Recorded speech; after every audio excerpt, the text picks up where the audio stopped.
pupils, and welcome to the channel Tanya's Validated. In today's lesson, we are going to learn the modal verb must. If you want to master this modal verb, please stay. Welcome to Language Adventure with Tanya. Imagine exploring the world through its languages. Picture yourself strolling past the Eiffel Tower, diving into the rich history of Germany, or savoring the vibrant culture of Spain. Each language opens a door to new experiences, friendships, and understanding. Whether you're mastering English, dancing to Korean rhythms, or savoring French cuisine, every word you learn is a step on this exciting journey. Let's embark on this adventure together and unlock the beauty of communication across the globe.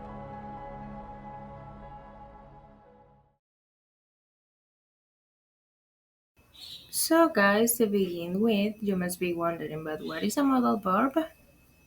Especially the must, right? And the modal verb must is used. Number one, for obligation or necessity, to express something that is required or necessary. For example, you must wear a seatbelt while driving. Students must submit their homework on time.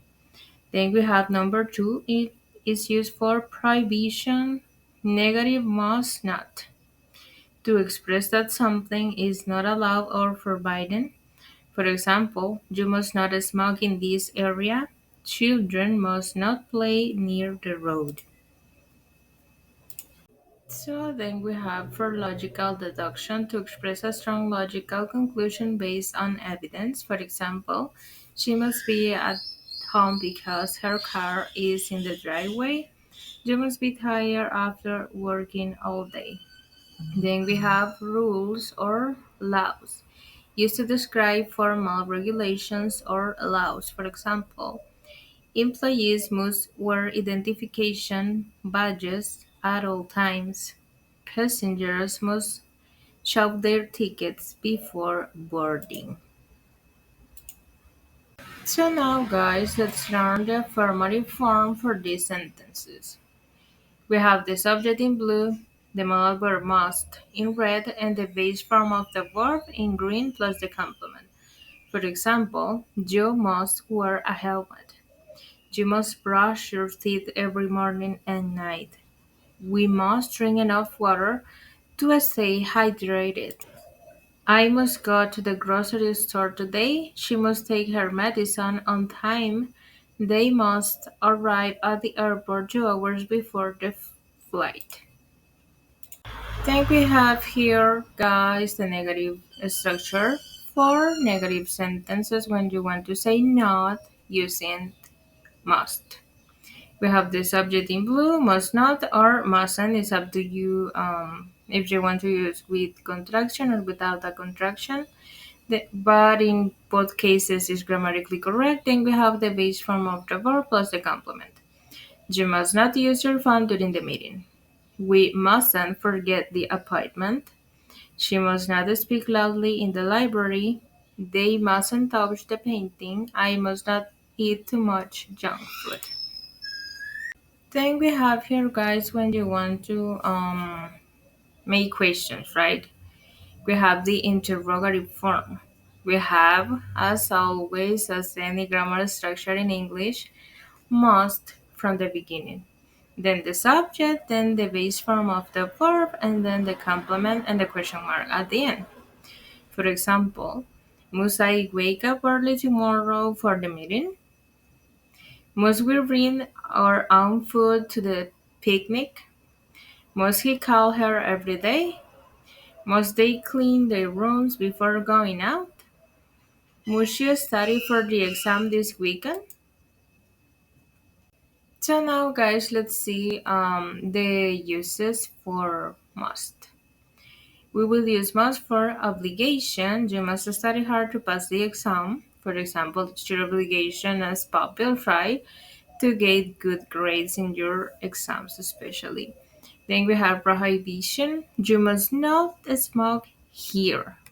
Why? Because it's forbidden.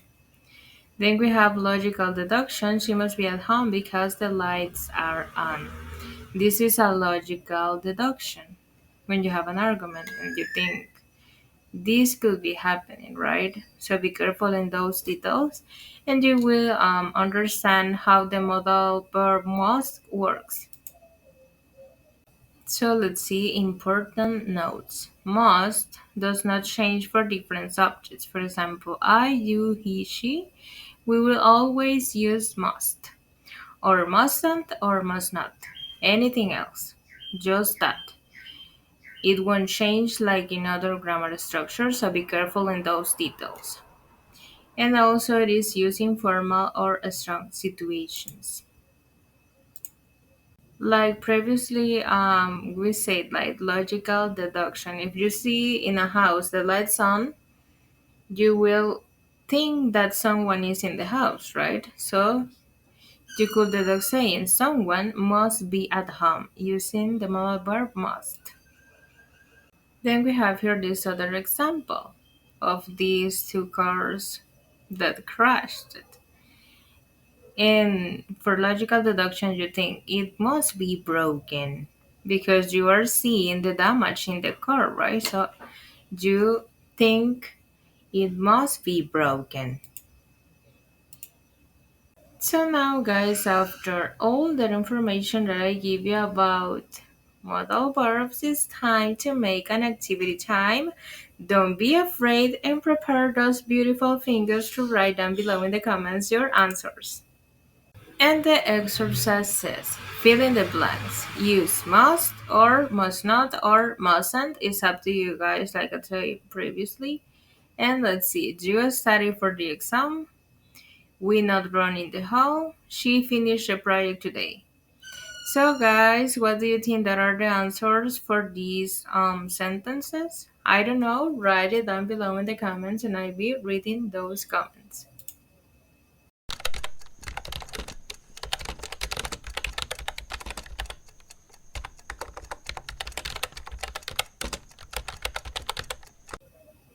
So thank you guys to watch my videos. Don't forget to give a like and hit the bell button and subscribe to see more content like this if you want to improve your English skills or in other languages.